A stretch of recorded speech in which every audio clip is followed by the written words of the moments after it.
Namaskar. Welcome to the lecture series on food technology. This episode deals with classification of tea, protective compounds and nutrition facts and processing, etc. The following topics are highlighted: introduction, classification of tea, methods of tea production, preservation of tea, and the protective compounds and nutrition facts in tea. Coming to the introduction, tea is one of the most popular and lowest cost beverages in the world, next only to water. Tea is consumed by a wide range of age groups in all levels of society, as well as one of the healthiest. Since tea was first discovered in China, it has traveled the world, conquering the thirst of virtually every country on the planet. The discovery of tea occurred in 2737 BC by the Emperor of China. For many years, people drank tea because of its herbal medicinal qualities. During the time of the Western Zhou Dynasty, tea was used as a religious offering. Further, to the Han Dynasty, 202 BC to 220 AD, tea plants were quite limited and only royalty and the rich drank tea not only for their health but also for the taste. In the period of Tang Dynasty, that is between 618 to 907, drinking of tea became more common among lower classes and spread to Japan by Japanese priests studying in China.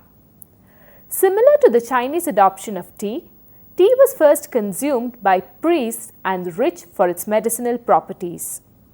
The Emperor of Japan enjoyed tea very much and imported tea seeds from China to be planted in Japan, making tea available to more people. Tea is often associated with Zen Buddhism in Japan because priests drank tea to stay awake and meditate. Soon, the Buddhists developed the Japanese tea ceremony for sharing tea in a sacred spiritual manner. During the 17th century, tea was imported to Britain via the East India Company. In the aristocratic society, tea was used in the parties and soon it became a common way to drink tea. Due to heavy import of tea by Britain, the taxes were so high that smugglers would get and sell tea illegally for those that could not afford it. In attempts to turn profits during the tea smuggling period, the East India Company began exporting the tea to America. The American tea was also taxed heavily and contributed to the cause of the Boston tea. Finally, tea arrived in India and plantation was started in 1823 when wild tea plants were discovered by the British in the forest of Assam. Now, India is the second largest tea producing country in the world. The world's largest tea plantation is found on the foothill regions of the eastern Himalayas and the Brahmaputra Valley. Classification of tea. Tea is traditionally classified based on the degree or period of fermentation that leaves have undergone. The different types of tea are given below: green tea, yellow and fermented tea, oolong and white tea, black tea, other types. Firstly, coming to green tea. The ancient Chinese society, now southern China, first encountered the tea plant and processed it as another medicinal herb for use in Chinese herbology. The technique used for processing the fresh tea leaves was to immediately steam the fresh tea leaves and dry them for preservation, which is likely the most ancient Chinese form of tea leaf processing. This processing method was perfected near the end of the Han Dynasty, that is 202 BC to 220 AD, and produced a dry tea that would be classified today as green tea and quite similar to modern Japanese sencha. This type of tea has undergone the least amount of oxidation. The oxidation process is halted by the quick application of heat after tea picking, either with steam, the Japanese method, or by dry cooking in hot pans, which is the traditional Chinese method. The tea is processed within 1 to 2 days of harvesting. Next is the yellow and fermented tea. This use of steam in fixation for tea leaf enzymes is an important step in processing tea, with the leaves to be quickly cooled down and undergo further processing. This initiates oxidation in the chlorophyll of the leaves through non-enzymatic and non-microbial means, which results in a yellowish or greenish yellow color. The less tightly controlled methods of it in the past resulted in the creation of yellow tea, when the tea leaves were over steam fixation or were not quickly spread out, doused with water and cooled. Oolong tea. This tea's oxidation is stopped somewhere between the standards for green tea and black tea. The processing typically takes 2 to 3 days from withering to drying, with a relatively short oxidation period of several hours. The term oolong is used specifically as a name for certain semi-oxidized teas. In Taiwan is the largest producer of oolong. Black tea. In this process, the tea leaves are allowed to completely oxidize. Black tea is first withered to induce protein breakdown and reduce water content, that is 68 to 77% of the original. The oxidation process takes between 45 to 90 minutes for 3 hours and is done at high humidity between 20 to 30 degrees Celsius, transforming much of the leaves into complex tannin. Orthodox processed black teas are further graded according to the post-production leaf quality by the orange Pecco system, while crush, tear, curl, that is CTC or cut, tear, curl teas use a different grading system. Orthodox tea leaves are heavily rolled either by hand or mechanically on a cylindrical rolling table or a rotor vane. The rolling table consists of a ridged tabletop moving in an eccentric manner to a large hopper of tea leaves, of which the leaves are pressed down onto the tabletop. The process produces a mixture of whole and broken leaves and particles which are then sorted, oxidized and dried. The wrought vane consisted of an auger pushing withered tea leaves through a vane cylinder which crushes and evenly cuts the leaves. CTC black teas is a production method developed by William Mac Kircher in 1930 and consists of machines with contra-rotation rotors with surfaces patterning that cut and tear the leaves, producing a product popular for use in tea bags. The rotor vane too often used to pre-cut withered tea prior to the CTC and to create broken orthodox processed black tea.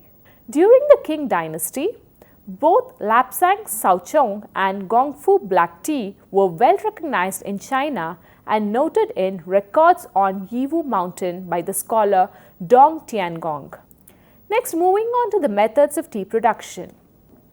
In ancient days, the production of tea was a time-being process. Nowadays, the same has been made simple by adopting scientific and technical procedures. Tea production has been divided into 2 types. First is the orthodox production. This is one type of common tea production. The following 5 basic steps are being followed in this tea production. Step 1. Plucking. In this process, the leaves are harvested by hand. There are mainly 3 types of plucking systems. They are scale leaf plucking, fish leaf plucking and mother leaf plucking. It is usually ranging between just the unopened bud to the top 3 leaves and the bud, depending on the tea being created. In order to make hand plucking possible, the tea trees are trimmed into waist-high bushes. After completion of plucking, the leaves are arranged for uniformity and any stems, twigs, broken leaves, etc. are removed. Step 2. Withering. The leaves are placed to wilt and wither for many hours to prepare them for further processing. Tea leaves, even fresh tender ones, aren't very flexible. Without withering, they would scatter and crumble when rolled and shaped. During withering, the leaves are gently messed up, rotated and monitored to ensure even exposure to the air.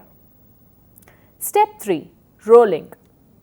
In this method, many varieties in tea appearance are created and also where the process of developing flavor is started.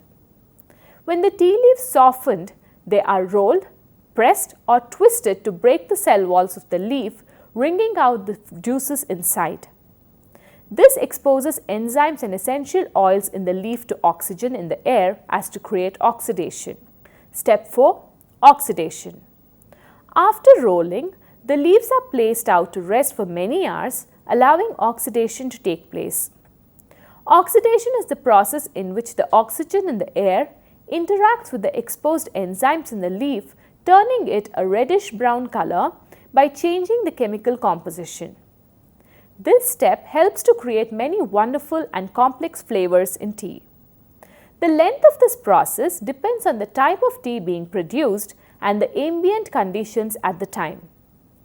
Depending on the kind of tea, from here, the leaves could be rolled again and oxidized further or not.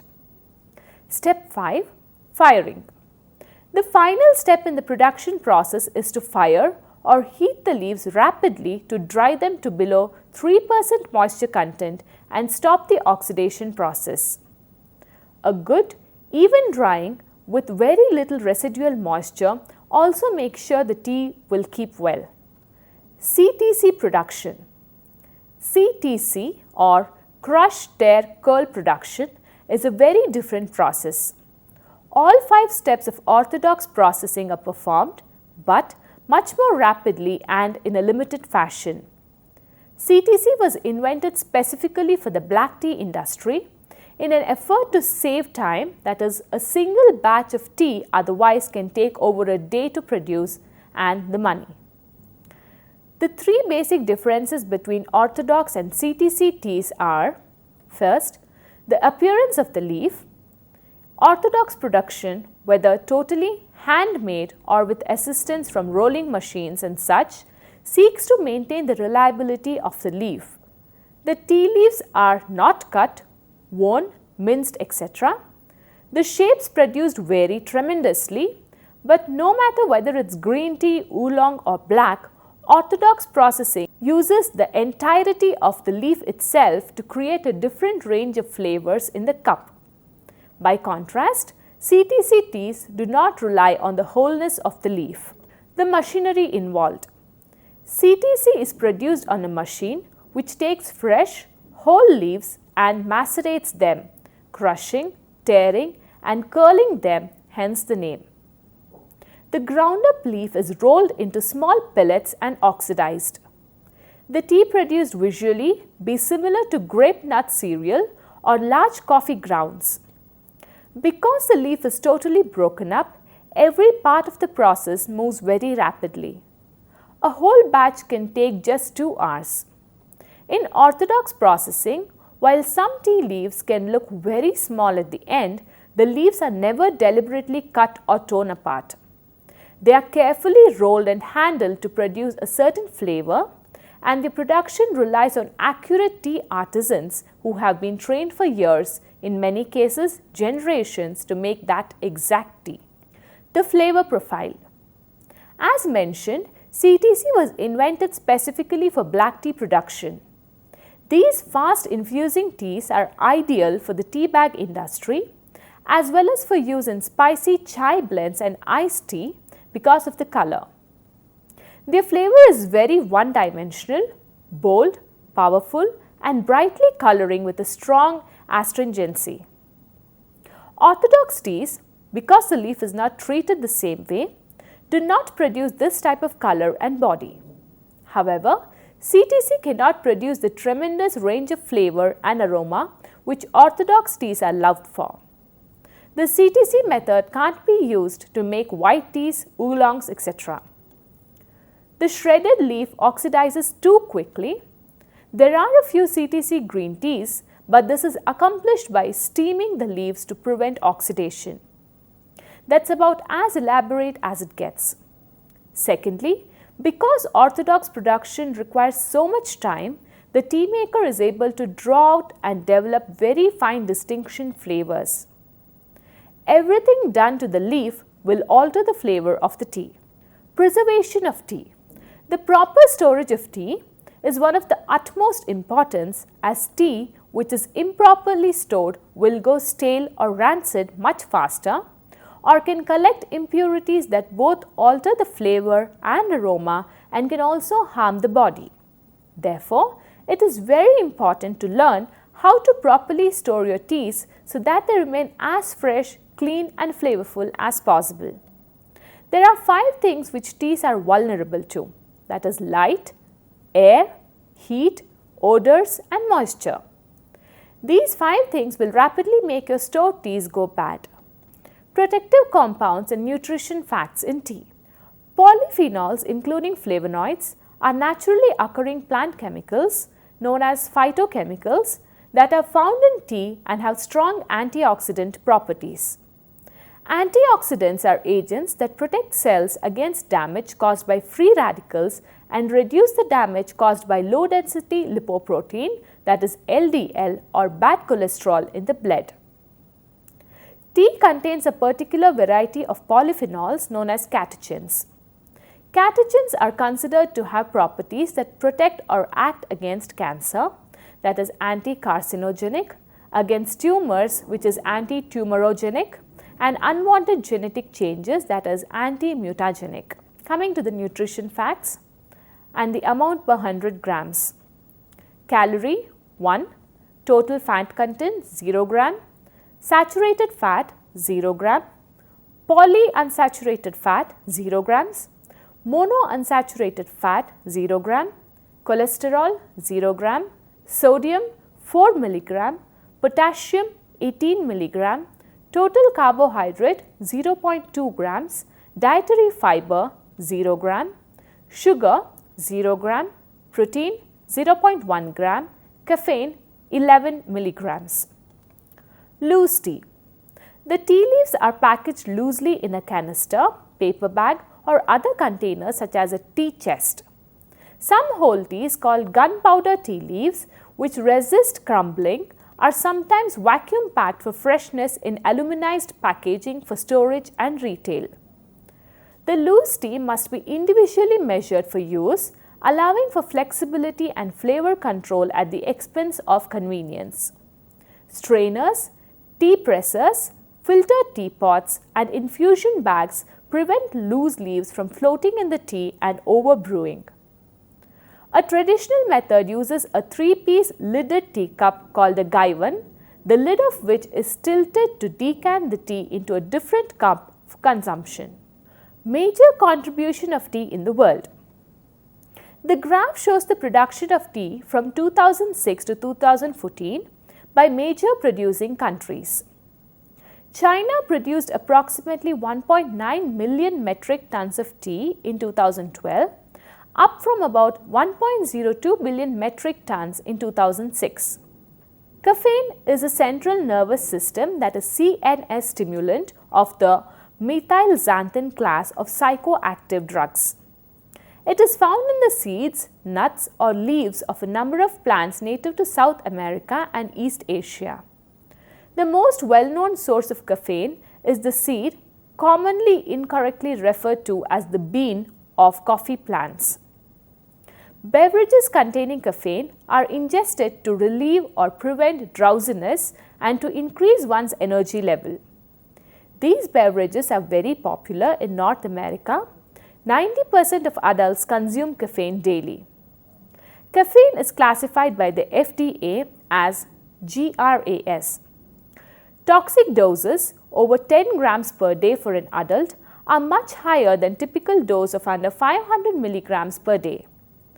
A cup of coffee contains 80 to 175 milligram of caffeine depending on what bean, that is the seed, which is used and how it is prepared. Thus, it requires roughly 50 to 100 ordinary cups of coffee to reach a lethal dose. However, pure powdered caffeine, which is available as a dietary supplement, can be lethal in tablespoon-sized amounts. There are several known mechanisms of action to explain the effects of caffeine. The most prominent is to reversibly block the action of adenosine on its receptor, which blocks the onset of drowsiness induced by adenosine. Caffeine also stimulates certain portions of the autonomic nervous system. Caffeine, INN. Caffeine is used in bronchopulmonary dyslipsia, in premature infants for both prevention and treatment. It may improve weight gain during therapy and reduce the incidence of cerebral palsy as well as reduce language and cognitive delay. On the other hand, subtle long-term side effects are possible. Finally, coming to the conclusion. The word tea, normally people think it is a kind of beverage drunk by elderly, or perhaps it may be a source of inspiration to those poets as well. It is a helpful drink for our digestion after meals, apart from tastiness of the tea food. It is also used to clear away the grease in meat and get away the fishy smell of the seafood too with its unique fragrance. Tea may reduce some cancer and risk of heart diseases, but the research is not conclusive. The protective agent in tea seems to be a group of polyphenols and known as catechins. White tea, green tea, black tea and oolong tea are all contain catechins. The process in tea manufacture is to minimize the transformation occurring in processing procedure so as to preserve and the positive substances possible while destroying negative substances and producing catechin-rich tea. The composition of tea contents such as caffeine, theobromine, theophylline, catechins, essential oils, aldehydes, various vitamins are found to be rare and valuable compounds and makes it a nutritionally valuable product. In developing countries, tea production is helpful for farmers to move out of poverty and transform their operations into viable businesses, reduce the environmental impact and stimulate local economies. Thank you.